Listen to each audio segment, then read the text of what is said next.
Que la gracia del Señor siempre sea con cada uno de ustedes. Es siempre nuestra oración, siempre nuestro deseo. Damos gracias al Señor porque nuevamente tenemos la oportunidad de llegar a sus hogares o el lugar donde usted esté viéndonos. Pero queremos agradecerle su sintonía y el tiempo también por estar pendiente por nosotros. Ahora hemos tenido un poquito de dificultad porque han habido otras filmaciones, pero les pedimos disculpas por una hora tarde, ¿verdad? Pero el estudio ha estado un poquito lleno de actividades y damos gracias al Señor porque ahora ya lo podemos hacer. Esta tarde voy a estar hablando sobre el tema de ¿qué descripción tenemos de la fe? Qué importante es tener fe. La fe. La seguridad de qué creemos y por qué creemos. Y de eso voy a estar hablando. Y voy a estar hablando en el capítulo 11 de Hebreos, de los versículos 1 al versículo 6.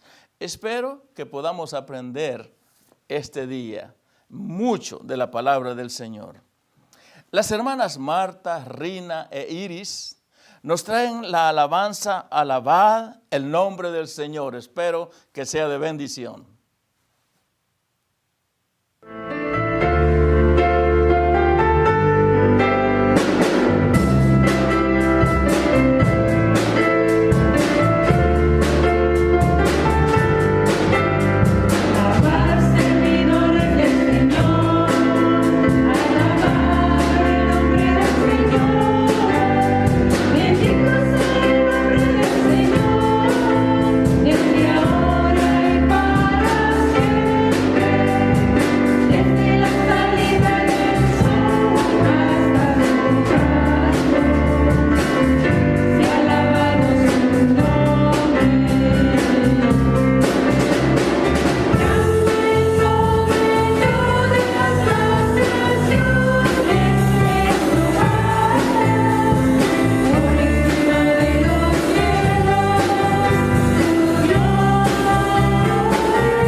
¿Qué descripción tenemos de fe?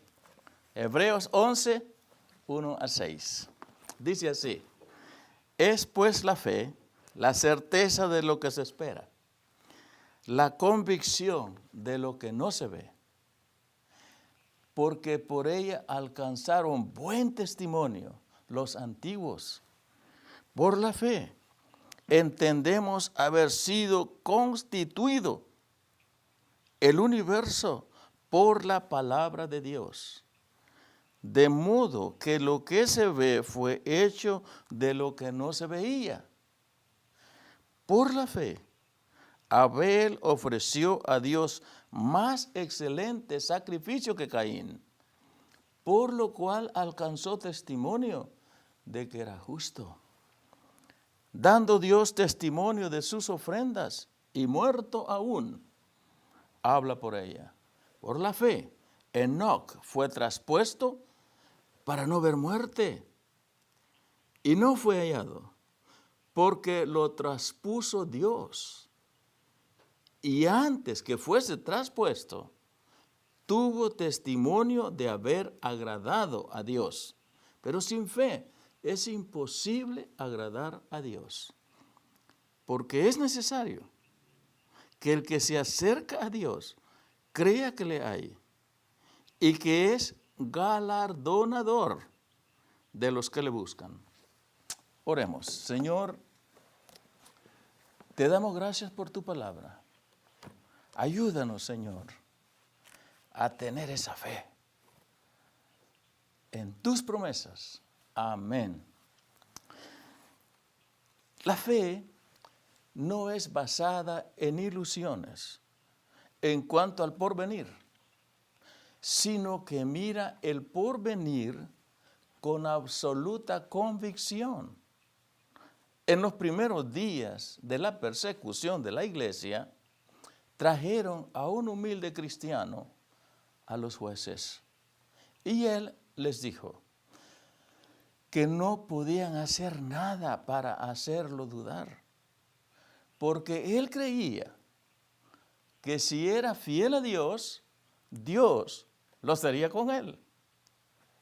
Le preguntó el juez, dime, ¿tú crees que los que son como tú van a ir a Dios y a su gloria? A lo que el humilde cristiano contestó, no es que me lo crea, sino que lo sé. La esperanza cristiana es tal que inspira toda la conducta de una persona. Se vive con ella y se muere con ella. Su posesión es algo que hace actuar al individuo. Moffat distingue 3 direcciones en las que actúa la esperanza cristiana. Primero, es creer en Dios frente al mundo. Si seguimos los parámetros del mundo, puede que tengamos facilidades y comodidades y prosperidad. Si seguimos los parámetros de Dios, lo más probable es que experimentaremos dolores, pérdidas y marginaciones. El cristiano está convencido de que es mejor sufrir con Dios que prosperar con el mundo. En el libro de Daniel, en el capítulo 3, vemos a Sadrach, Mesach y Abed-nego escoger entre obedecer al rey Nabucodonosor y dar culto a la imagen del rey u obedecer a Dios y que los echen al horno de fuego. Y estos 3 que obedecían a Dios y confiaban en Dios, no dudaron en escoger a Dios. Y los echaron en el horno de fuego. La historia dice que Dios los protegió del fuego ardiente. Lo aceptaron porque tenían fe en Dios. Y Dios cumplió su promesa. Cuando iban a juzgar a Beni-An, dijo, con el consuelo en Dios, en mi pobre alma, antes de descender a los jueces, le pedí a Dios que si podía hacer más bien en libertad que en la cárcel, que me pusieran en libertad. Y si no, que se hiciera su voluntad. La actitud cristiana es que en términos de la eternidad es mejor jugarnos el todo por el todo con Dios y confiar en las recompensas que confiar en las recompensas del mundo. La actitud cristiana es creer. Número 2, la esperanza cristiana es creer en el Espíritu frente a los sentidos. Los sentidos dicen que escojamos el placer del momento, pero el Espíritu nos dice que hay algo que vale mucho más. El cristiano cree al Espíritu más que a los sentidos. Tercero, la esperanza cristiana es creer en el futuro frente al presente. Hace mucho, Epicuro decía que el fin principal de la vida era el placer, pero no quería decir lo que muchos piensan. Insistía en que debemos tener una visión que perdure.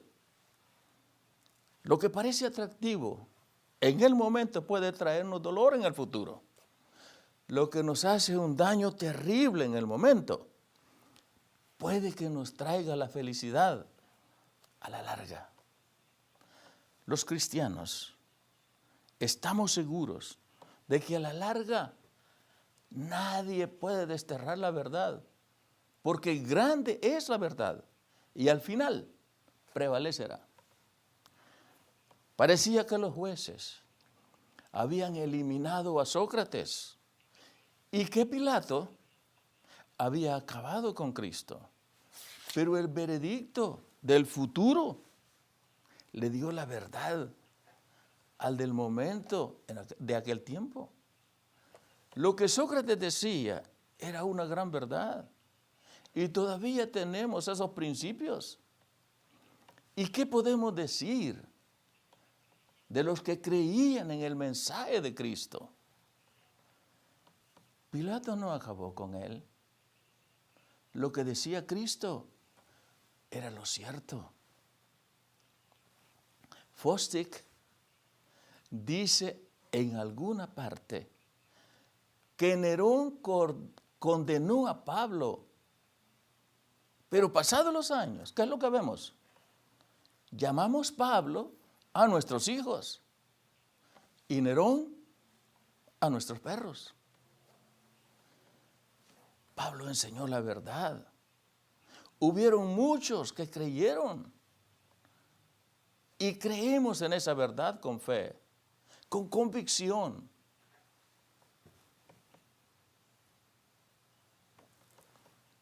Es fácil discutir porque muchos renuncian al seguro placer del momento por un futuro incierto. Incierto para el que no tiene fe, cierto para el que tiene fe. La respuesta cristiana es que el futuro no es incierto porque está en las manos de Dios. Y basta con que Dios lo haya mandado y prometido. La fe se encarga en darnos la seguridad y la confianza. El autor de Hebreos sigue diciendo que fue precisamente porque los grandes héroes de la fe procedieron conforme a ese principio, por lo que Dios aprobó su manera de vivir. Todos y cada uno de ellos rehusaron lo que el mundo llama grandeza y se lo jugaron todo con Dios. Y la historia le da la razón. El autor de Hebreos llega más lejos. Dice que el acto de fe, creer que Dios creó el universo, y añade que las cosas visibles procedieron de cosas que no se ven. Esto era dar un golpe definitivo a las creencias de entonces, de que Dios hizo las cosas de una materia ya existente. Y por ser imperfecta la materia, por consecuencia, imponía en que el mundo fuera imperfecto desde su principio. El autor de Hebreos insiste en que Dios no trabajó con una materia ya existente, sino que creó el mundo de la nada. Al afirmar esto, no estaba interesado en el lado científico de la cuestión. Lo que creía subrayar era que este mundo pertenece a Dios. Si podemos captar ese hecho, le siguen dos consecuencias. La primera es que lo usaremos como tal. Recordemos que todo lo que hay en el mundo es de Dios y trataremos de utilizarlo como Dios quiere que lo usemos. La segunda es que recordemos que Dios sigue en control. Si creemos que este mundo pertenece a Dios, habrá en nuestras vidas un nuevo sentido de responsabilidad y una nueva capacidad de aceptación, porque todo es de Dios y está en sus manos. Si tenemos fe, aceptaremos estos principios. De lo contrario, sin fe, es imposible agradar a Dios. El capítulo 11 es uno de los grandes capítulos de la Biblia, de Hebreos. Muchos le han llamado el gran salón de la fama de Dios. Hombres y mujeres que han creído en Dios a través de los siglos se encuentran allí como grandes de siervos de Dios. La clave para convertirse en ser grandes ante Dios es la fe. La persona que realmente cree en Dios es grande ante los ojos de Dios, porque su fe está en su Hijo Jesucristo. Veamos algunas cosas sobre la fe. ¿Cuál es el significado de la fe? ¿Qué quiere decir fe? Esta es la única vez que la Biblia la define, que define algo sobre la fe. La Biblia dice que debemos tener fe y cuenta las grandes cosas que sucedieron a todos aquellos que creen en Dios. También en la Biblia encontramos ejemplo tras ejemplo de hombres y mujeres que han creído y los que no han creído en Dios. Y muestran en términos claros de lo que les sucedió a cada uno. La definición de la fe es importante. Por tal razón, las diferentes versiones de las Biblias se cercioran de presentar esta definición lo más claro posible al alcance del conocimiento intelectual de cualquier persona. Tenemos diferentes formas en su interpretación sin alterar su significado en las diferentes versiones. Por ejemplo, la Nueva Versión Internacional dice: ahora bien, la fe es la garantía de lo que se espera, la certeza de lo que no se ve. En la versión Dios habla hoy, dice: tener fe es tener la plena seguridad de recibir lo que se espera. Es estar convencido de la realidad, de cosas que no vemos. La versión Reina Valera antigua dice: es pues la fe la sustancia de las cosas que se esperan, la demostración de las cosas que no se ven. La Biblia en lenguaje sencillo dice así: confiar en Dios es estar totalmente seguro de que uno va a recibir lo que espera. Es estar convencido de que algo existe, aun cuando no podemos verlo. Y, por último, tenemos la versión de la Biblia de las Américas. Dice así: ahora bien, la fe es la certeza de lo que se espera, la convicción de lo que no se ve. La fe es una expectación y persuasión firme de que Dios hará todo lo que Él nos ha prometido en Cristo. Y esta persuasión es tan fuerte que le da al alma la posesión de estas cosas. Los creyentes en el ejercicio de la fe se llenan de un gozo en el alma y de plenitud de Dios. Cristo mora en el alma por fe. Se llena de la plenitud de Dios. Analicemos detenidamente lo que decimos cuando leemos la definición de lo que significa fe. Es lo que se dice. Se describe con un acto de la mente y el corazón. Es decir, nuestra mente y corazón creen en algo y nosotros tenemos certeza y convicción de que es verdad.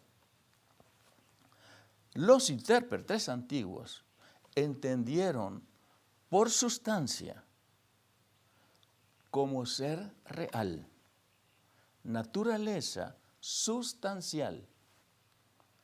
La naturaleza de algo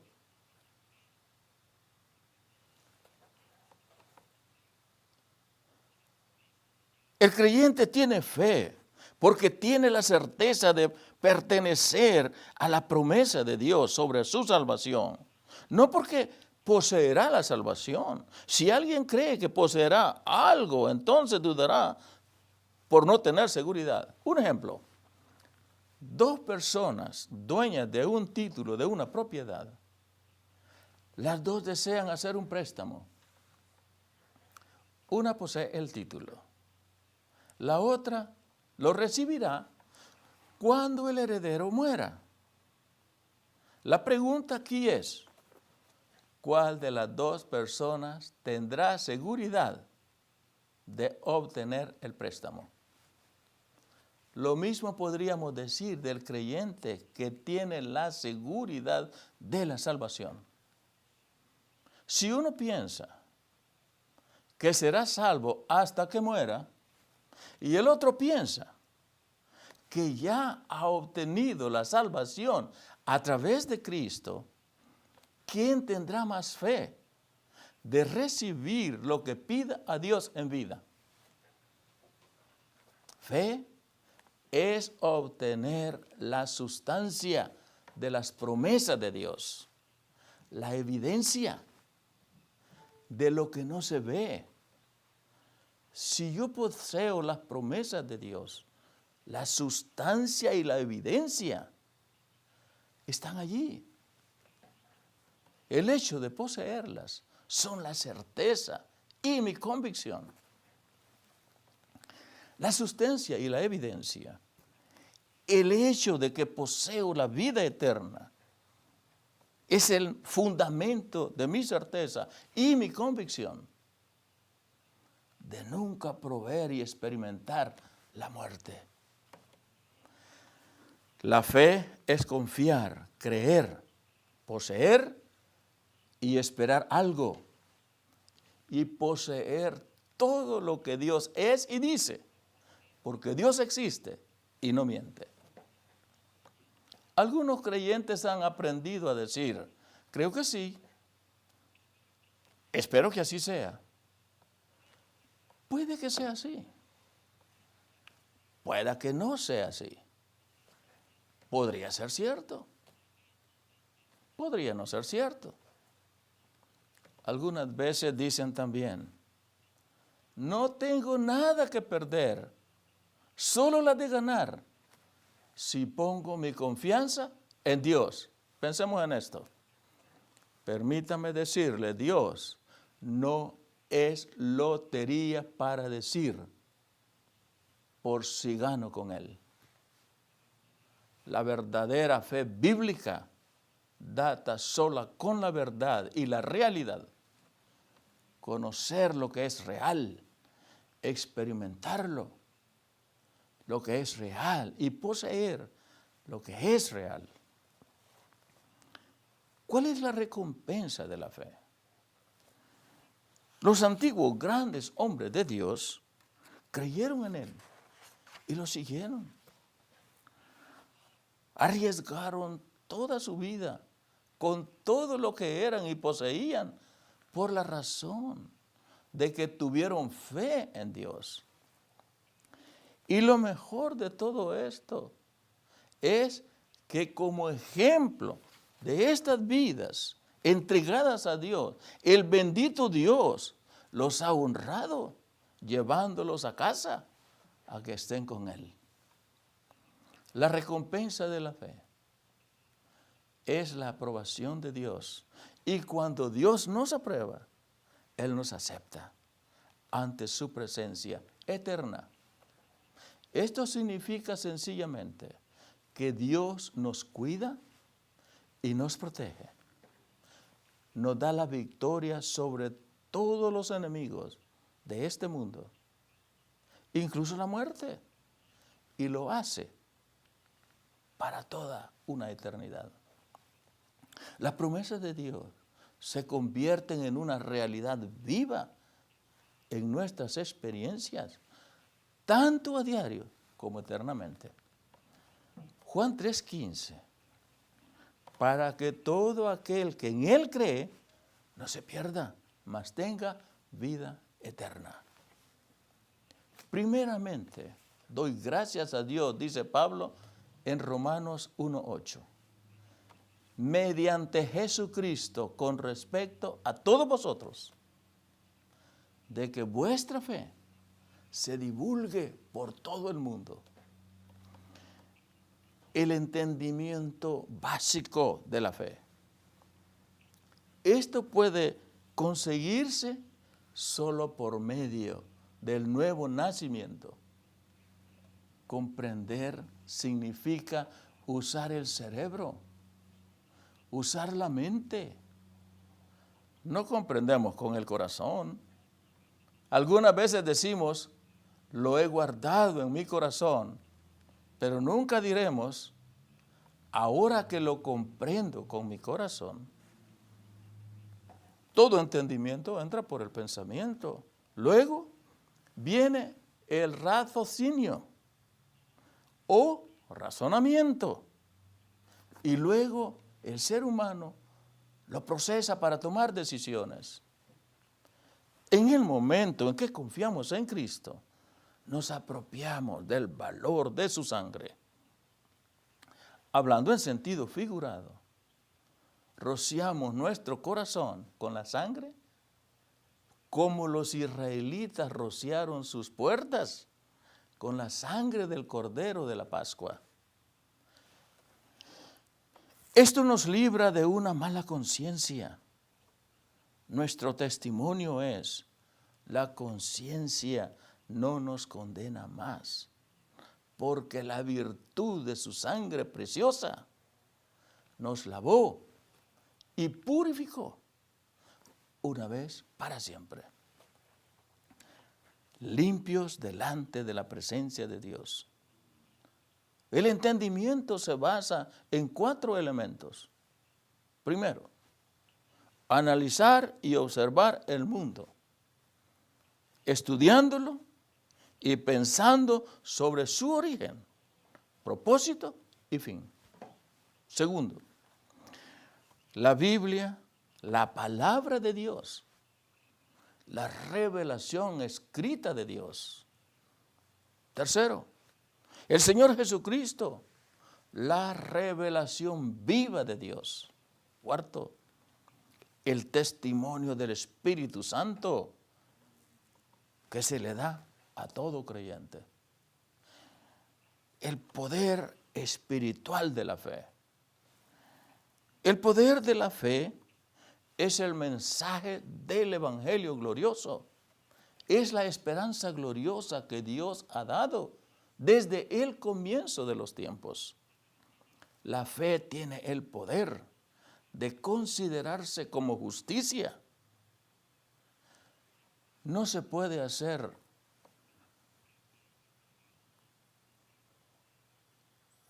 mayor regalo que del privilegio glorioso de ser considerados justos por Dios. Ser considerado justo es la gran necesidad del hombre, porque no somos justos. A menos que se encuentre una manera que Dios nos consideremos justos, nunca se nos permitirá vivir con Dios. ¿Y cuál es esa manera? No la hay. Cuando Adán y Eva pecaron, se dieron cuenta de que estaban desnudos. La desnudez es un símbolo de estar conscientes del pecado. Dios los amaba.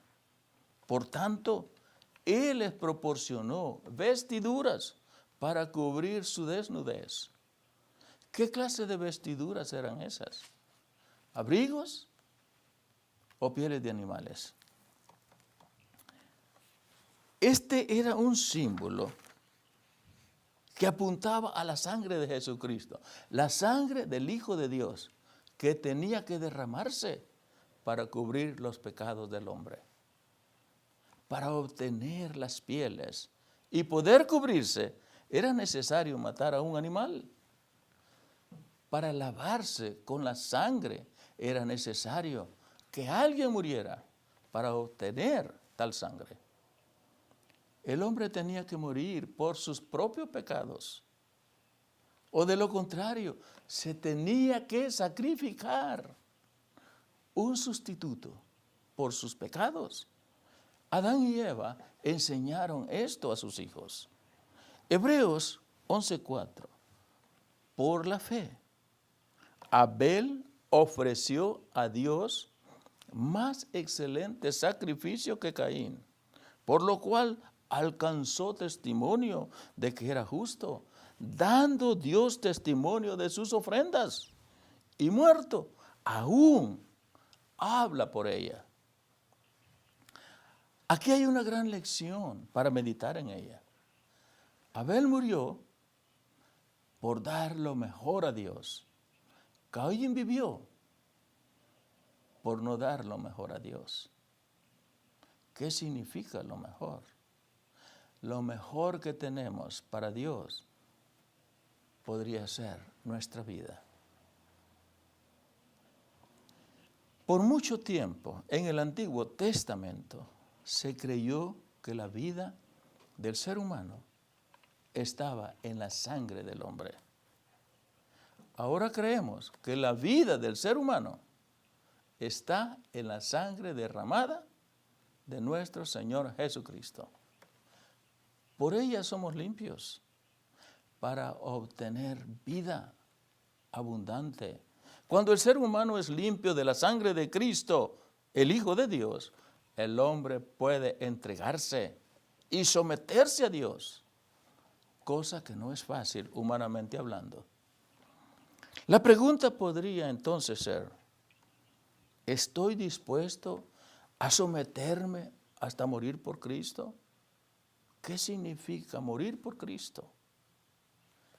Despojarnos de todo, despojarnos del yo, vivir para Cristo, reconociendo que lo que somos, lo somos por la gracia de Dios, para con nosotros, no por lo que yo soy, para Cristo. Dijo Pablo, ya no vivo yo, mas Cristo vive en mí. Tenemos fe en Cristo para someternos a Él. Es mi deseo que esta reflexión nos ayude para que podamos examinarnos si de veras tenemos fe en Dios para someternos a Él. Si nos sometemos a Dios, Dios hará grandes cosas en nuestra vida. Una de las grandes cosas es tener paz y seguridad. Que el Señor nos bendiga es siempre mi deseo. Siempre mi oración será para que Dios toque su pensamiento, para reflexionar quién es el Cristo, el Hijo de Dios. Me gustaría orar por usted. Oremos. Señor, te doy gracias este día. Porque por la fe, Señor, somos lo que somos. Y gracias, Señor, por darnos ese entendimiento para poder valorar el gran amor tuyo. Ayúdanos, Señor, a conocer. Gracias, Padre, por tu gran amor.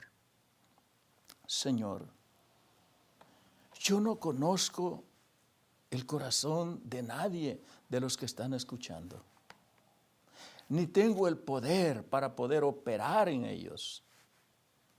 Pero tú, Señor, puedes llegar a esa necesidad y tienes el poder para poder transformar el pensamiento, aun cuando sea difícil o duro para entender tu mensaje de amor.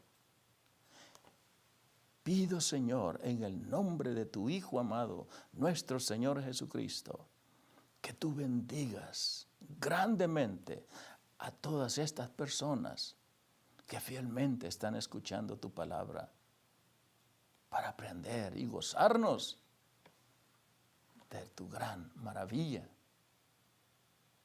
de tus grandes milagros que has hecho para tener fe y creer en ti. Gracias, Señor, por haber mandado a tu Hijo, el Señor Jesucristo, a morir por nosotros y enseñarnos la verdad.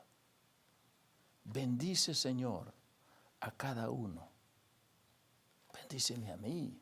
Ayúdame a entender mejor tu palabra para poder enseñarla también. No quiero enseñar cosas mías, quiero enseñar tu palabra. Bendícenos, Señor. Cúbrenos con tu sangre preciosa. Amén. Que el Señor le bendiga grandemente.